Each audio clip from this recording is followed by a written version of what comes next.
we can't afford the cumulative price. Also, only about half of those journals are ever used. We have usage statistics to show that only half those journals are ever used. So we want to try and do that. Our other problem besides the cost is that Springer has just bought the Nature Publishing Group.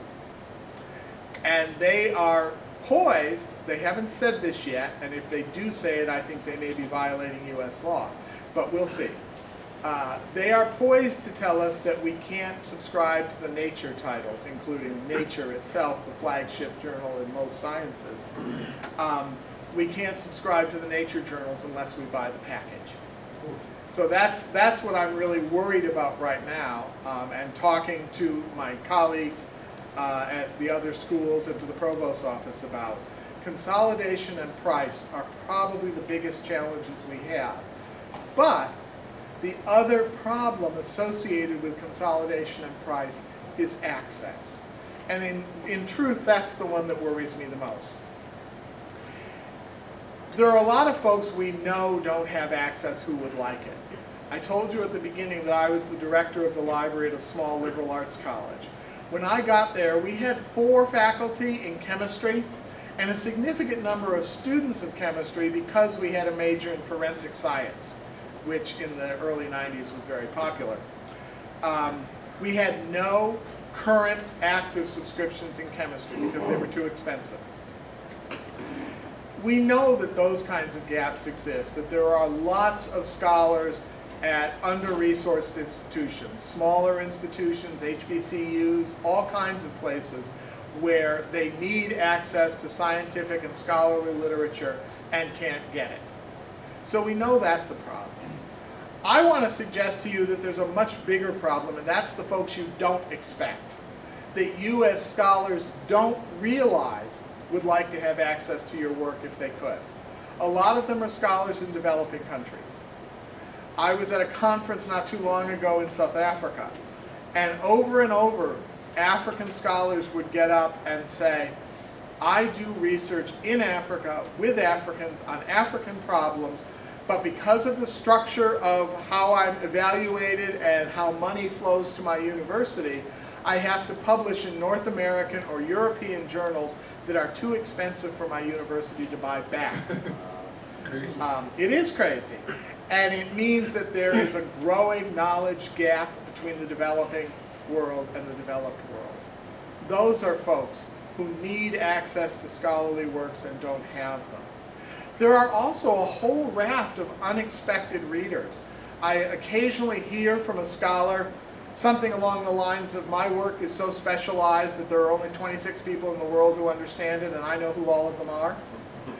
The one thing about those kind of statements is they're always wrong. They're always wrong. There's always somebody else.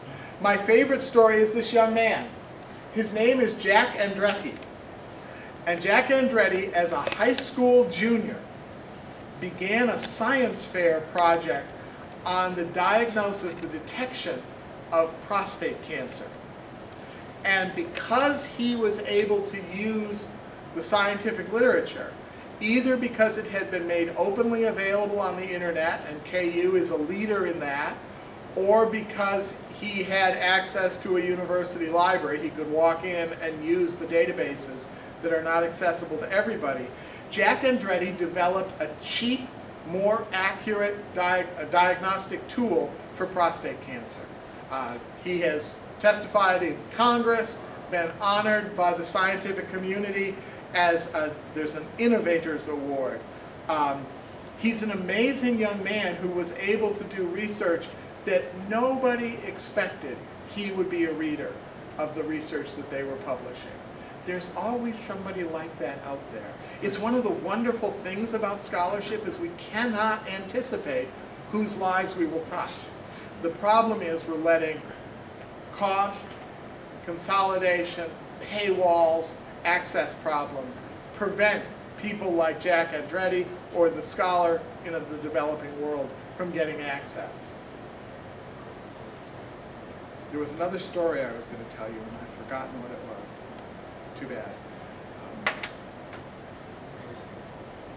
Oh, yeah, I do remember what I was just I mentioned paywalls. I was going to tell you a quick story. While I was at Duke, the local newspaper, the Raleigh News Observer, published a story. They have a back page that they call the focus page, back of their front section. They published a big page story about research done at Duke into dog cognition, how your dog thinks, how you should talk to your dog, seriously. But you can understand this is research that connects with a lot of people. So the News Observer, without consulting our Duke's, I'm still saying us and we when I talk about Duke as well as when I talk about KU. I understand that eventually that will go away. So anyway, they hadn't consulted Duke's own Department of News and Communications. And they published this story, and they sort of half understood. They gave their summary, their newspaper-style summary of the research, and then there was a link to the article that had been published describing this cognition research. And it was to, I can't remember which publisher, either Wiley or Taylor and Francis, one of the big 5 publishing houses. And every single person who clicked on that, unless they happened to be on a university campus, was told they had to pay $35 to read that one scholarly article, which is the normal going rate. That's what I mean by a paywall. And had they talked to us at Duke, like KU, Duke has an open access policy. We had a relationship with News and Communications that whenever something was being published about a research article published by one of our faculty, we would do our best to get a copy of that article into our open repository and make the link available as part of the news story, which meant more people could read the article, and the reporters who were writing the articles, writing their press stories, could read the article and would actually describe the research better. They would be more likely to get it right. So as it turned out, we finally got this link, we got it in, we wrote a blog post about it, and we sent the link to the News Observer. I never learned whether they added it to the online version of their story or not. But it's another story about how research that people are genuinely interested in they're blocked from getting access. So that's one of the major challenges. A version of that challenge is the problem of textbook pricing.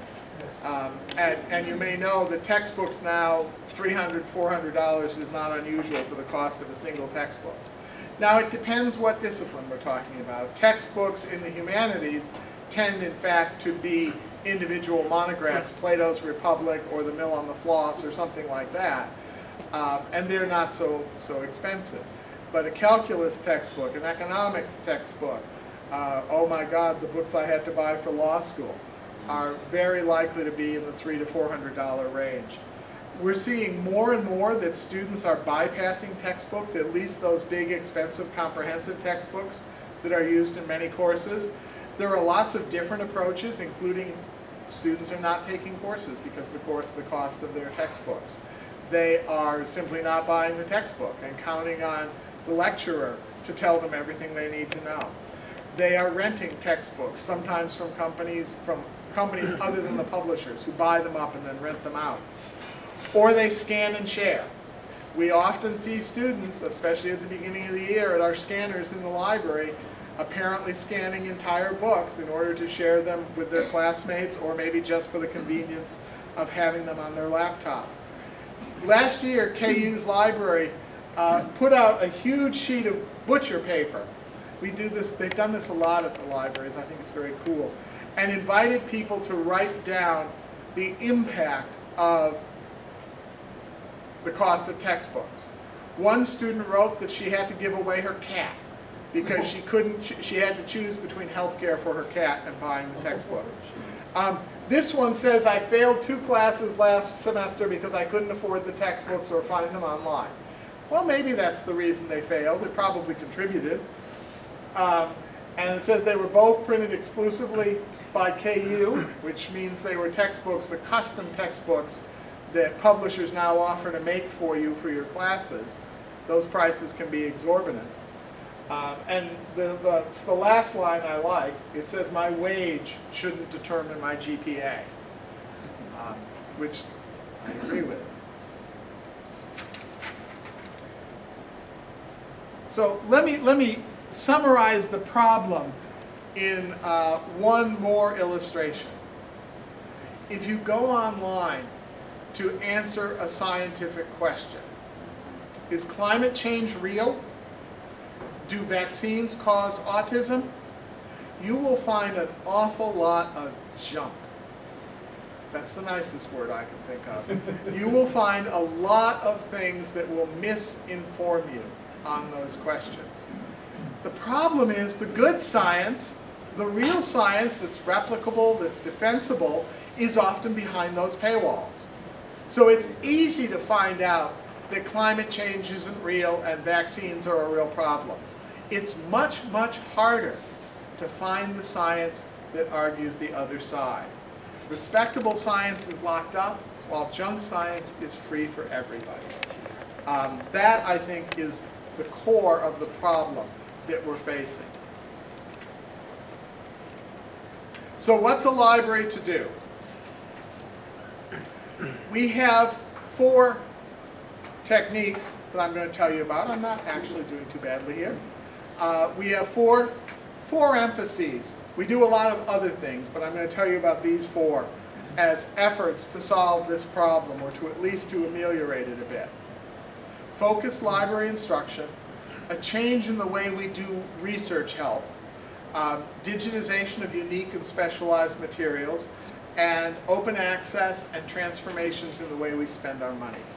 So 4 things, one at a time.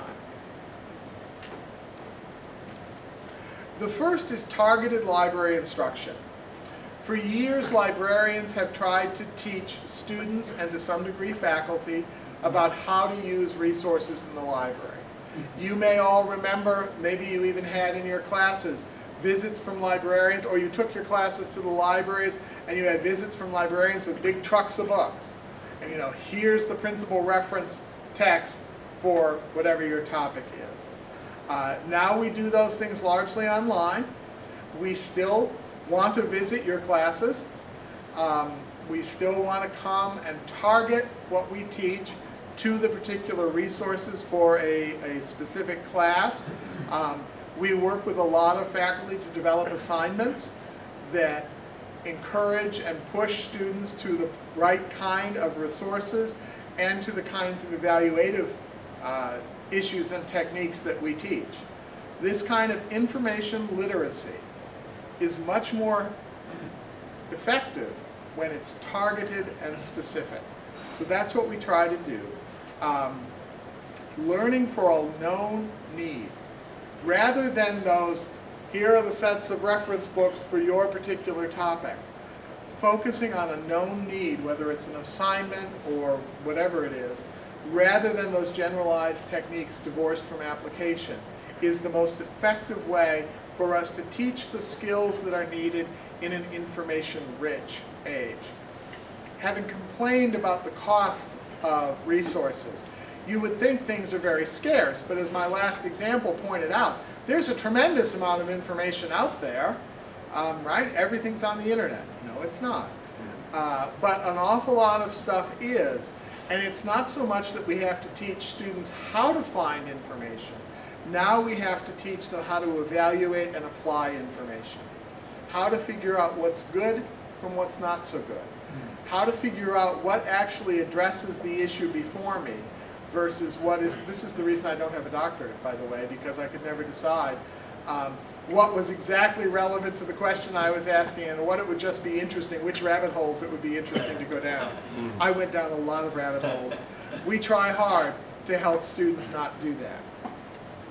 So targeted library instruction is the first technique in a digital age that we use to help students learn to evaluate and apply information in appropriate ways.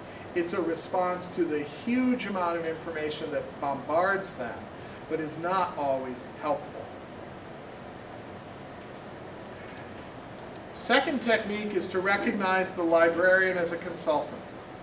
At the KU libraries, we no longer have department-specific liaisons. There's no longer somebody who's assigned to the physics department, assigned to the history department, and assigned to social welfare. We have experts in those areas and we use them. But it was a recognition of two things, and I wasn't here when that change was made, but it was a recognition of two things. The first is that some departments were really well served by liaisons and some weren't. It was very much dependent on individuals and individual relationships. The other was that increasingly disciplinary knowledge by itself is not sufficient for the kinds of work that's being done. Or rather, different kinds of disciplinary knowledge are needed. So instead of one liaison who knows a lot about anthropology, very often the questions that are coming to us now involve multiple skills. Not only subject knowledge, but technological expertise. Expertise because of the kinds of new things that are being created. Expertise in description. How do we actually describe this website? What kind of metadata do we create for this website? And then, of course, expertise in preservation. When it's a digital object, how are we going to preserve it? What kinds? I talked about the issues with Project Vox. Those are the kinds of issues that have to be brought to bear on individual research projects. So increasingly, we're encouraging our librarians to act as consultants, to evaluate a need that comes in and pull together a team that can work on that particular need. That team may never exist again as an intentional gathering, but we're trying to look at the functional needs of different kinds of research and build in the flexibility to respond to different kinds of research needs. I tell my librarians this is the core of professionalism. As a lawyer, my job is to evaluate the needs of the individual client in front of me and apply my specialized knowledge and the specialized knowledge of my colleagues to solving that particular problem. That's the approach I'm asking our librarians to take as well. And that's what I mean by the librarian as a consultant. So that's the second technique. The third technique is to make Google better. And that means working to make some of the distinctive resources that we have at Duke or at KU online so that people can use them. We have amazing things in our special collections, and we need to focus more, in my opinion, on making those things available to everyone online, rather than necessarily duplicating the work that is happening at every research library. There was recently a study, and one thing you'll notice in research libraries is that the reference collections are shrinking in every library. There was recently a study that said that there was so much overlap in our research collections, in our reference collections, and that much of that material was also available online, and that we should focus our energies elsewhere rather than building big reference collections. We still focus on research collections because we know that we can't anticipate the needs of scholars 20, 40, 100 years from now.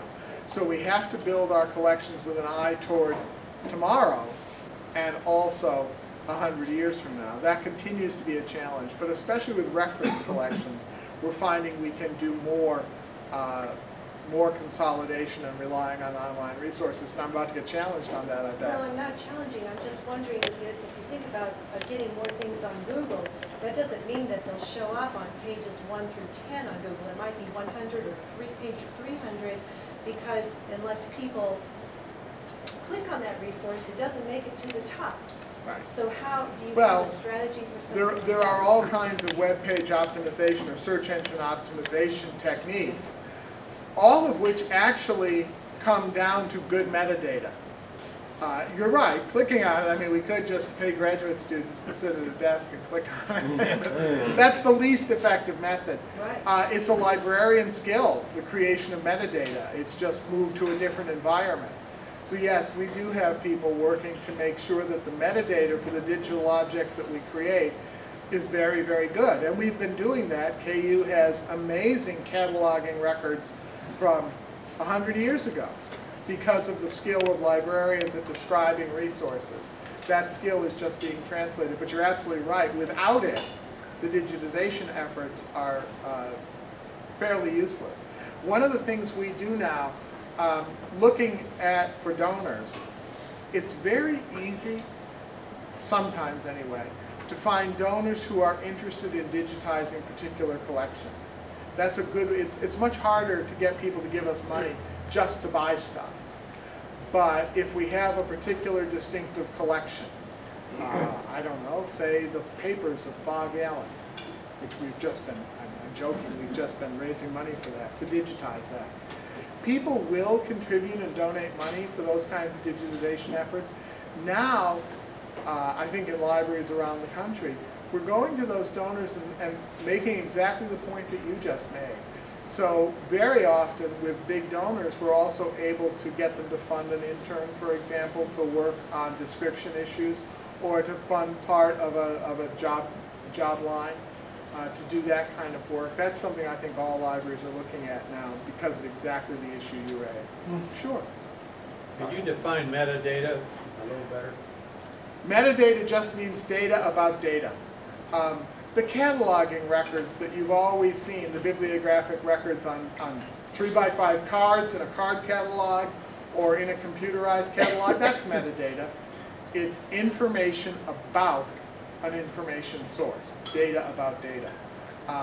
It's just the word that's used online to describe that process of description where you build into a website, for example, the kinds of keywords that are particularly relevant, so that when people search on those words in Google, the website's more likely to appear. Yes, sir? I am wondering, have you thought of maybe for some of the databases, like partnering all the regions, university to get a better, negotiate? Yes, and have we partnered with other schools to get better deals? We have. There's a very large consortium of libraries that KU is a member of called the Greater Western Library Association. It literally stretches from West Virginia to Hawaii. It's mostly public universities in those states, and it doesn't include the upper Midwest very much. But yes, lots of libraries are doing that. The difficulties with those deals is we really do get good prices, but we get good prices on huge collections of materials that are not always useful, as I said earlier. So the price may be good for the amount of stuff we're getting, but the amount of stuff isn't always all relevant to us, and the prices are objectively high, even though we're getting a lot of access. So we do